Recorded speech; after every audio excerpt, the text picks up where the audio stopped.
বাংলাদেশ মায়ানমারকে বিভক্ত করেছে নাফ নদী। টেকনাফ সীমান্তের এই নদী ক্রমশ হয়ে উঠছে ভয়ঙ্কর। মায়ানমারের বিদ্রোহী সংগঠন আরাকান আর্মির বেপরোয়া গতিবিধি বাংলাদেশের অভ্যন্তরীণ বিভিন্ন বিষয়ে প্রভাবিত করছে।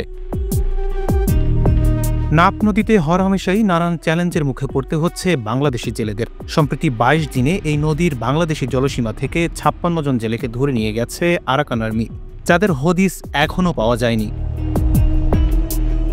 নিখোঁজ এসব জেলেদের পরিবারের লোকজন বলছেন, মাছ ধরে ফেরার পথে ট্রলার সহ তাদের ধরে নিয়ে যায় আরাকান আর্মিরা। এতে স্বজন হারানোর পাশাপাশি এখন বন্ধ হয়ে গেছে তাদের উপার্জনের পথ।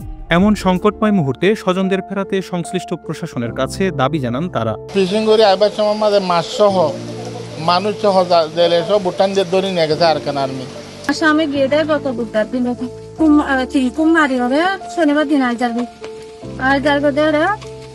মগবাদ দড়ি ফেলাবি দড়ি ফেলাই দিয়ে নিচু এখন আর কোনো সজন নয় আজ আমিও চাই আর চাইলে বেশি কষ্ট তখন আজি আত্মরতি আজ আমি যে সমস্ত সাগর স্নান করতে গিয়ে সমস্ত আজ তো ঘরের মাঝে ১ কেজি পর্যন্ত চল নাই। মাছ মারি আইবার সময় এমনি খাড়ির থেকে মগবাজি ধরে নিয়ে গেছে। এখন খবর পাত্রে পাই না। এখন বাড়ি ঘরের মাঝে ফল চলা বিশেষ চিন্তা করতে আছে। মা বাপ দেখুন এখন অসহায় মরতে আছে, না খাই আসবো চিন্তায়। এখন আর মানুষ সরকারের কাছে জানাইতে চাই দি আর নাতিও তা কীভাবে মানুষ আসতে পারে সেই আমরা সরকারের কাছে অনুরোধ করছি।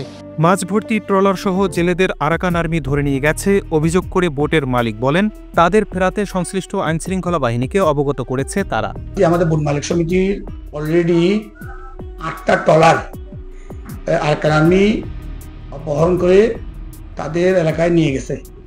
তার মধ্যে প্রতি বোটে ৮ থেকে ৭ জন, এভাবে ৮, ৭, ৯ এভাবে মিলে ৫৬ জন জেলেকে প্রায় ১৫ দিনের মধ্যে অপহরণ করে নিয়ে গেছে। তাদের কোনো খোঁজখবর পাচ্ছি না আমরা, এবং মাঝি মোল্লার পরিবার পুরা আতঙ্কের মধ্যে। BGB Ramu sector commander colonel Mohammad Mohiuddin Ahmed বলেন, বাংলাদেশের জলসীমায় এসে আরাকান আর্মির জেলেদের ধরে নিয়ে যাওয়ার সাহস নেই।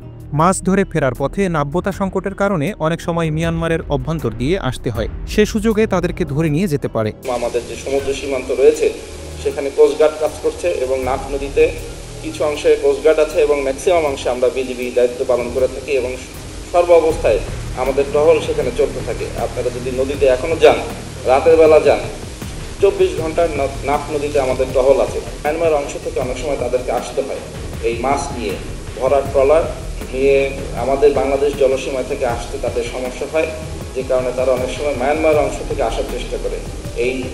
এই আসার চেষ্টার সময়